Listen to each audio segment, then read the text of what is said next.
Hello student, स्वागत करते हैं आपके अपने यूट्यूब चैनल मंथन ऑनलाइन क्लासेस में। आज हम लोग इंग्लिश की ग्रामर से ही रिलेटेड कुछ सेंटेंसेस के बारे में जानेंगे। आज हम लोग इंपरेटिव सेंटेंस के बारे में जानेंगे। यदि आप लोगों ने पिछली वीडियो हमारे देखा होगा तो आप लोगों को मालूम होगा इंपरेटिव सेंटेंस क्या होते हैं और इससे कैसे ट्रांसलेट करते हैं। ठीक है, तो आज हम लोग इंपरेटिव सेंटेंस के बारे में जानेंगे।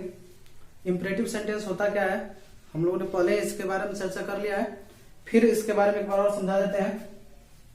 इंपरेटिव सेंटेंस वे होते हैं जिनमें या जिन वाक्यों में किसी प्रकार का आदेश या आज्ञा लेना, ठीक, या किसी चीज के प्रति या किसी से मदद मांगना, रिक्वेस्ट करना इत्यादि चीजें जो पाई जाती है वो इंपरेटिव सेंटेंस के अंतर्गत आती है। तो आज हम लोग इसी को ट्रांसलेट करने का तरीका जानेंगे।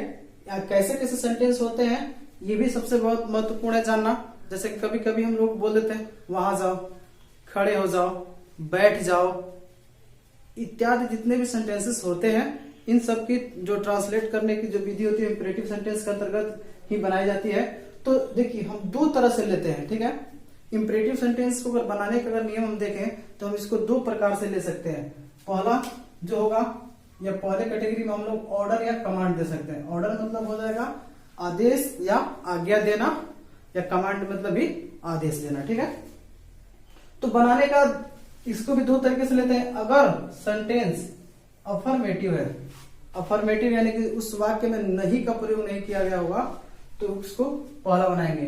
अगर नेगेटिव है तो इसमें कुछ करना नहीं है, सिर्फ डोंट का इस्तेमाल आप लोगों को कर लेना है। ठीक है, दूसरा है, इसको दूसरा बनाने का तरीका होता है रिक्वेस्ट, यानी कि जब रिक्वेस्ट किसी भी प्रकार का जब हम लोग रिक्वेस्ट से और कुछ बोलते हैं कृपया मेरी मदद कीजिए, प्लीज हेल्प मी, एक सेंटेंस बना लेते हैं, तो उसके लिए यदि अफर्मेटिव सेंटेंसेस हो तो सबसे पहले प्लीज या काइंडली में से कोई एक वर्ड यूज करेंगे, फिर उसके बाद से वर्ब का पहला रूप, फिर ऑब्जेक्ट इस्तेमाल करेंगे। ठीक है, यदि उस सेंटेंस में नॉट का भी इस्तेमाल दिया होगा या नहीं भी मिलेगा तो उसको इस वाले रूल के अनुसार ट्रांसलेट करेंगे।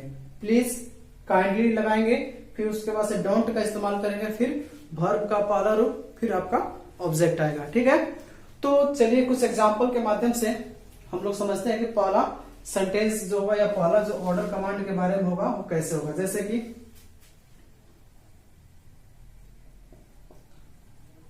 खड़े हो जाओ, एक हम लोगों ने आदेश दिया कि खड़े हो जाओ। ठीक है, तो इसको बनाने के लिए कैसे देखेंगे, तो सबसे पहले हम लोग पहले अपने इसमें नेगेटिव तो चीजें है नहीं, तो इसके लिए हम लोग पहला सेंस लेंगे। ठीक है, यानी कि पहले वाले रूल के अनुसार बनाएंगे। तो पहले वाले रूल में कह रहा है कि वर्ब का पहला रूप फिर ऑब्जेक्ट है, तो इन सेंटेंस में कार्य कौन सा हो रहा है, तो खड़े होने का। ठीक है, तो क्या हो जाएगा, इसमें ऑब्जेक्ट तो कोई है नहीं, लेकिन एक और चीज ध्यान से देख लीजिएगा, जब भी इंपरेटिव सेंटेंस या बनाया जाता है इसमें एक सब्जेक्ट जो होता है एक, जिसको हम यू कहते हैं, यू यानी कि तुम। कभी भी इंपरेटिव सेंटेंस अकेले नहीं बोले जा सकते हैं लगभग, लेकिन जब एक आदमी इंपरेटिव सेंटेंस बोलता है तो उस ठीक दूसरे आदमी को सुनने की जो, या यूं कहा जाएगा दूसरे आदमी के लिए जो सब्जेक्ट का इस्तेमाल यू होता है वो हमेशा क्या लगभग छिपा रहता है, हाइड होता है। ठीक है, तो खड़े हो जाओ, तो वर्ब का पहला रूप ही लगा देंगे स्टैंड। आप जानते हैं स्टैंड मतलब होता है खड़ा और मतलब उठ जाना, यानी कि खड़े हो जाना। ठीक है, तो ये हमारा एक पहला एग्जांपल हो गया। दूसरे एग्जांपल की अगर हम बात करें, ठीक, अगर दूसरे एग्जांपल की बात करें तो हम लोग कई तरह की चीजें और ले सकते हैं, जिसको इसका मतलब इसको हम कह सकते हैं ना, अगर डोंट का अगर हम प्रयोग कर लेते हैं, इसको चलिए देख लेते हैं, उसकी मदद मत करो।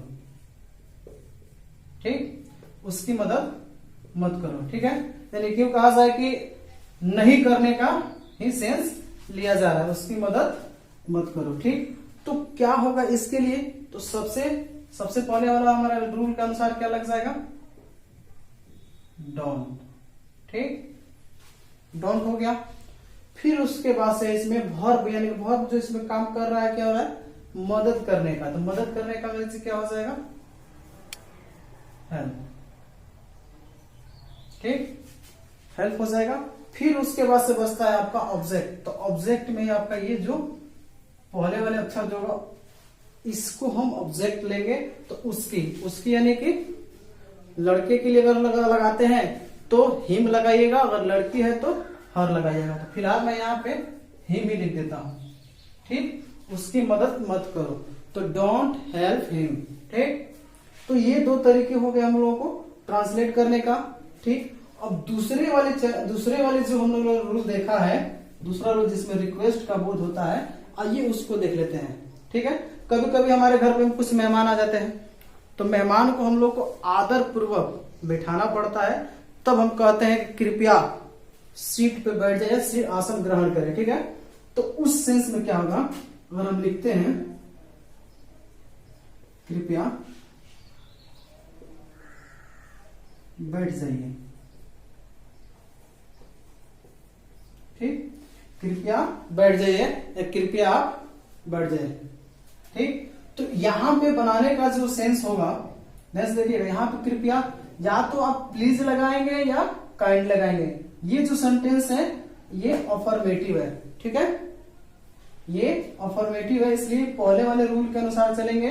तो प्लीज या काइंडली में से जो आपको सुटेबल लगता है, अगर प्लीज लगता है बोलने में और बोलने में आसान लगता है, क्योंकि ये स्पीकिंग में बहुत इंपॉर्टेंट होता है, और प्लीज लगता है तो प्लीज आप कर सकते हैं, काइंडली लगता है तो काइंडली का भी इस्तेमाल आप कर सकते हैं। प्लीज या काइंडली में से कोई भी आप एक इस्तेमाल कर सकते हैं। ठीक है, तो प्लीज और काइंडली के अनुसार चलिए हम प्लीज यहाँ पर लगा देते हैं। तो क्या हो जाएगा? प्लीज, फिर उसके बाद से वर्ब का आपका पहला है तब ऑब्जेक्ट है, तो इसमें वर्ब भी क्या है? बैठ जाइए, बैठना। Please sit down. ठीक, प्लीज सिट डाउन यानी कि आप बैठ जाइए। इसमें आप बैठने का जो होता है यू, अभी हम लोगों ने यू के बारे में बताया कि इसमें कुछ ऐसे वर्ड होते हैं जो साइलेंट या यूं कहा हाइड होते हैं, लेकिन वो बोध एक दूसरे से रिलेटेड दिखाता है। Please sit down. ठीक, अगर नेगेटिव रहेगा तो आपको कुछ करना नहीं है, प्लीज या काइंडली लगाने के बाद तुरंत आप डोंट का इस्तेमाल करेंगे। चलिए ये दूसरा एग्जांपल देख लेते हैं, क्या हो जाएगा? कृपया मेरे भाई को मत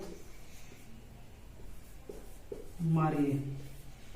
ठीक, यूं कहा जाए कि अगर देखा जाए कृपया मेरे भाई को मत मारिए। ठीक, या आप कृपया आप मुझे गाली मत दीजिए, गाली न दीजिए। ठीक है, तो इसको ट्रांसलेट करने के लिए आइए देखें, प्लीज या काइंडली में से कोई भी लगा लीजिए। चलिए यहाँ हम लोगों ने तो प्लीज का देख लिया, अब काइंडली का लगा लेते हैं। तो क्या हो जाएगा? काइंडली, फिर उसके बाद से डोंट लगाना है, काइंडली डोंट। ठीक, फिर उसके बाद से वर्ब का पहला रूप है, तो वर्ब का पहला रूप में इसमें देखिए क्या करना है, तो इसमें है मारने का। ठीक, तो मारने का आप क्या लगा लेंगे? बीट। ठीक, डोंट बीट। उसके बाद जो बस रहा है यानी कि मेरे भाई को, तो ऑब्जेक्ट हो जाएगा। ठीक है, यानी कि हो जाएगा क्या? My brother. ठीक, तो इस तरह से सेंटेंसेस से आप इंपरेटिव सेंटेंसेस बना सकते हैं। ठीक है, आपके स्क्रीन पे इन दोनों से रिलेटेड कुछ सेंटेंस उपलब्ध कराई जा रही है। ठीक है, यहां भी बता दिया जाएगा कि पहले वाले रूल के अनुसार है या दूसरे। ठीक है, और ये इन दोनों के रूल के अनुसार आपके स्क्रीन पर कुछ सेंटेंसेस दिए जा रहे हैं, आप उसको बनाएंगे और हम इसका जवाब आप हमें कमेंट बॉक्स में जरूर देंगे।